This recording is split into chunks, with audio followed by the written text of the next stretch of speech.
अऊज़ु बिल्लाहि मिनश शैतानिर रजीम। बिस्मिल्लाहिर रहमानिर रहीम।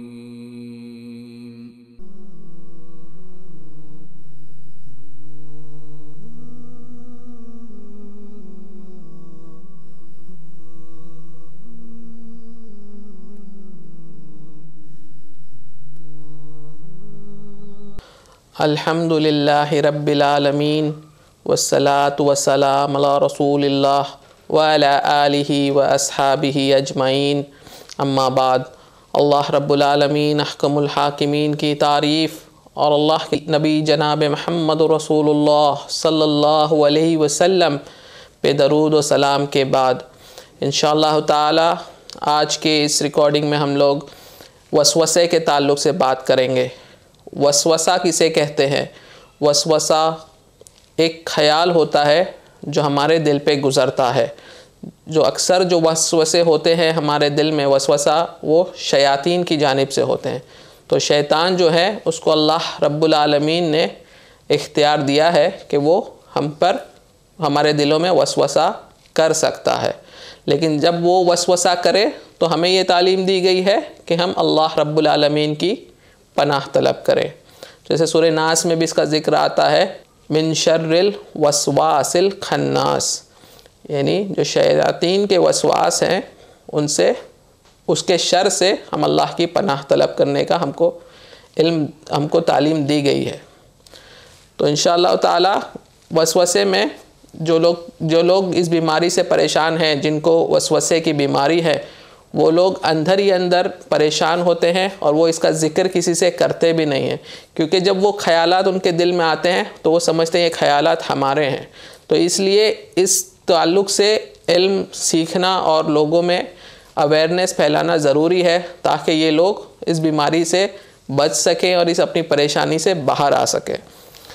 तो इसमें जो पहले जो वसवसे आते हैं लोगों को, अक्सर लोगों को जो आते हैं जो ईमान वाले होते हैं लोग, और जो नमाजी और नमाज़ों की पाबंद और इस तरह के लोग होते हैं, अक्सर ऐसे लोगों को, अच्छे ईमान वाले लोगों को भी शैतान जो है इन वसवसों से परेशान करता है। और ये वसवसे जो आते हैं वो अक्सर कुफ्रिया वसवसे होते हैं। यानी जब कभी अल्लाह का ज़िक्र या अल्लाह के नबी सल्लल्लाहु अलैहि वसल्लम का ज़िक्र या अल्लाह के दीन का ज़िक्र आता है तो उनके दिल में ऐसे बुरे ख़यालात आते हैं कि वो उनको अपनी ज़बान से ज़िक्र भी नहीं कर सकते। तो कई लोग जो है इस परेशानी में होते हैं कि यार मैं क्यों ऐसा सोच रहा हूँ, मेरे दिमाग में क्यों ऐसे कुफ्रिया ख़यालात आ रहे हैं, और वो समझते हैं कि ये मेरा ख़याल है। तो वो अपने आप को बहुत ज़्यादा गमज़दा हो जाते हैं। कई लोग जो है बहुत ज़्यादा इसमें डिप्रेशन में चले जाते हैं कि मैं कैसे अल्लाह के बारे में ऐसा सोच सकता हूँ। तो इसलिए इसका इल्म सीखना और लोगों में फैलाना और आम करना ज़रूरी है। और कई जो वसवसों के मसले होते हैं, जो पेशेंट्स होते हैं, तो इनिशियली थोड़े से शुरू होता है वसवसा, और आहिस्ते आहिस्ते उनके वसवसे जब बढ़ते चले जाते हैं, अगर उनसे नहीं डील किया गया जो सही तरीका है उससे, तो वो लोग जो हैं वो OCD जो बीमारी है, जो ऑब्सेसिव कंपल्सिव डिसऑर्डर कहते हैं, तो वो लोग उसके शिकार हो जाते हैं और वो फिर बहुत ज़्यादा मेहनत करके उनको उससे बाहर लाना पड़ता है। तो इसलिए बेहतर यही है कि जब बीमारी शुरू हो, जैसे ही किसी को वसवसा आने लगे तो वो इसका इलाज फ़ौरन शुरू करे। तो कुछ बुनियादी बातें इसके ताल्लुक़ से समझ लें, जो उस्ताद टीम हम्बल ने उनकी ब्लॉग में नोट की है, ख़ास करके क्योंकि वसवसे के काफ़ी पेशेंट से वो डील करते हैं। तो सबसे पहली बात जो आपको जानना और समझना और यकीन करना है, अगर आप बीमार हैं, अगर आपको वसवसे आते हैं, आपके दिल में कुफ्रिया ख़यालात इस तरह के आते हैं, तो आप सबसे पहले ये चीज़ को जान लें और ख़ुद को ये यकीन दिला दें कि ये जो ख़यालात आपके दिल में आ रहे हैं, जो गुज़रते हैं, ये शैतान की जानिब से हैं। आप ख़ुद को बुरा शख्स न समझें और इन बुरे ख़यालात का ज़िम्मेदार न समझें। तो ये शैतान जो है ये हमारे दिल में वसवसा करता है और चला जाता है, तो हमको ख़ुद को इसके लिए ज़िम्मेदार और ब्लेम नहीं करना है। तो ये चीज़ आप यकीन जानें और इस पे यकीन रखें। बुखारी शरीफ की हदीस नंबर 5269 और मुस्लिम शरीफ में हदीस नंबर 127 में अल्लाह के रसूल सल्लल्लाहु अलैहि वसल्लम ने फरमाया, अल्लाह अज़्ज़ व जल ने मेरी उम्मत को ख़यालात फ़ासिदा, यानी जो बुरे ख़यालात फ़ासिदा है, जो फ़ासिद ख़यालात है, जो बुरे ख़यालात है, उनकी हद तक माफ़ किया है जब तक कि वो उस पर अमल ना करे या उसे ज़ुबान से अदा ना करे। औ कमा क़ाला रसूलुल्लाह सल्लल्लाहु अलैहि वसल्लम। तो अल्लाह के नबी सल्लल्लाहु अलैहि वसल्लम ने हमें क्या कहा कि जो बुरे ख़यालात हमारे दिल पर गुज़रते हैं उसके लिए हमारी कोई पकड़ नहीं है, उसके लिए अल्लाह ने हमको माफ़ किया हुआ है। हत्ता कि आप उस ख़याल के ऊपर और फिर उसके ऊपर एलेबोरेट करें या उस ख़याल को बयान करने लगे, यानी जो आपके दिल में वसवसा आ रहा है, बुरे ख़यालात आ रहे हैं, समझो इस्लाम के ताल्लुक़ से शक आ रहा है या कोई ऐसे सवालात आ रहे हैं जो कुफ्रिया हैं, फिर आप उन पे बिलीव करने लगे या आप उनका ज़िक्र करने लगे, तब आप गुनहगार हो गए। लेकिन जब तक सिर्फ दिल में आए आप उसको औज़ु बिल्लाहि मिनश शैतानिर रजीम पढ़ के छोड़ दें तो आप उसके लिए गुनहगार नहीं हैं। तो ना हमको उसको ज़बान से बयान करना है और ना हमको उस पर अमल करना है। तो ये तब तक वो ख़यालात के लिए आप ज़िम्मेदार और गुनहगार नहीं हैं। तो ये यकीन आपको अपने आप को दिलाना है। जो पेशेंट्स हैं उनके लिए बहुत ज़रूरी है ये चीज़ को समझना और इस पे यकीन बनाना। दूसरा इम्पोर्टेंट जो पॉइंट है वो ये है कि यकीन जाने अल्लाह के नबी जनाब मुहम्मदुर रसूलुल्लाह सल्लल्लाहु अलैहि वसल्लम के सहाबा ने भी ये शिकायत अल्लाह के नबी सल्लल्लाहु अलैहि वसल्लम से की थी कि हमको ऐसे वसवसे आते हैं कि जिनसे हम परेशान होते हैं। हदीस में आता है, जो हदीस मुस्लिम शरीफ में अबू हुरैरा रज़ियल्लाहु ताला अन्हु से रिवायत है और अबू दाऊद में भी हदीस है, हदीस नंबर है 5112, जिसमें अब्दुल्ला इब्न अब्बास से रिवायत है कि रसूलुल्लाह सल्लल्लाहु अलैहि वसल्लम के पास कुछ सहाबा आए। तो कुछ सहाबा अल्लाह के नबी जनाब मोहम्मद रसूलुल्लाह सल्लल्लाहु अलैहि वसल्लम के पास आए और उन्होंने कहा, ऐ अल्लाह के रसूल सल्लल्लाहु अलैहि वसल्लम, हम में से किसी के दिल में ऐसा वसवसा पैदा होता है कि वो बयान करने से, यानी वो वसवसा जो है वो बयान करने की बजाय बयान करने से राख हो जाना या जलकर कोयला हो जाना बेहतर मालूम होता है। क्या कहा साहबा ने कि हमको इतने बुरे वसवसे आते हैं कि हम उसको बयान भी नहीं कर सकते आपके सामने। हम पसंद करेंगे कि अगर हम जल के राख हो जाएं या कोयला बन जाएं तो वो हमें बर्दाश्त है, लेकिन वो जो जितने बुरे ख्यालात जो वसवसे हमारे दिल में आते हैं हम उनको बयान अपनी ज़बान से नहीं कर सकेंगे। तो अल्लाह के नबी सल्लल्लाहु अलैहि वसल्लम ने फरमाया, अल्लाहु अकबर, अल्लाहु अकबर, अल्लाह की बड़ाई अल्लाह के नबी ने बयान की। और अल्लाह के नबी सल्लल्लाहु अलैहि वसल्लम ने फरमाया, शुक्र है उस अल्लाह का जिसने शैतान के मक्र को वसवसा बना दिया। यानी ये शैतान का एक प्लॉट है, शैतान का एक मकर है, शैतान का एक फरेब है।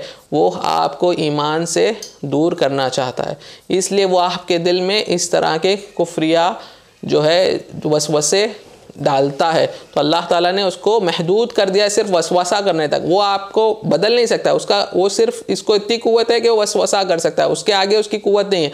अब आपके ऊपर है कि आप अपने ईमान को ताज़ा करें और उस वसवसे को फाइट करें। तो ये हमने 2 पॉइंट बता दिए कि यकीन जाने कि आप उन वसवसों के लिए जो आपके दिल पे ख्याल गुजरता है आप उसके लिए गुनहगार नहीं हैं। नंबर 2 कि ये शैतान की जानिब से हैं और इस तरह के वसवसे सहाबा को भी आते थे। अब जो इम्पोर्टेंट पॉइंट है वो ये है कि इससे हम इलाज कैसे करें, प्रैक्टिकली आप इसको एक स्टॉप कैसे लगाएं। तो ये समझने के लिए जो साथ का तजुर्बा है, जो उलमा ने जब लोग इस तरह की बीमारी का जिक्र करते हैं तो जो प्रैक्टिकल स्टेप्स उनको दिए गए हैं हम उसकी तरफ जाएंगे। तो सबसे पहले जो जनरल चीज़ें हैं जो हमको हमारे घर और हमारे एनवायरनमेंट को सुधारना है कि हमारे घर में अगर हम सूरह बकरा पढ़ेंगे तो शयातीन दाखिल नहीं होंगे 3 दिन। उसके अलावा हमारे घरों में से हम म्यूज़िक सिस्टम को निकालें, हमारे घरों से हम टेलीविज़न को निकालें, हमारे घरों में से हम अगर तस्वीर लगी हुई हैं उन चीज़ों को निकालें। तो जो चीज़ें शयातीन को दावत देती हैं और रहमत के फ़रिश्तों को रोकती हैं, ऐसी चीज़ों से हम हमारे घरों को पाक करें। तो ये फाउंडेशंस जो हैं वो हमारे घरों में हों। फिर इसके अलावा जो है इस बीमारी से शिफा के लिए आप अपने ऊपर रुकिया करें, या आपके घर में अगर कोई है जो इसको ये बीमारी है तो आप उसकी मदद करें, अपने भाई की, अपने बेटे की, अपनी बीवी की, आप उसके ऊपर रुकिया करें। तो ये रुकिया का माहौल जो है वो शुरू करें।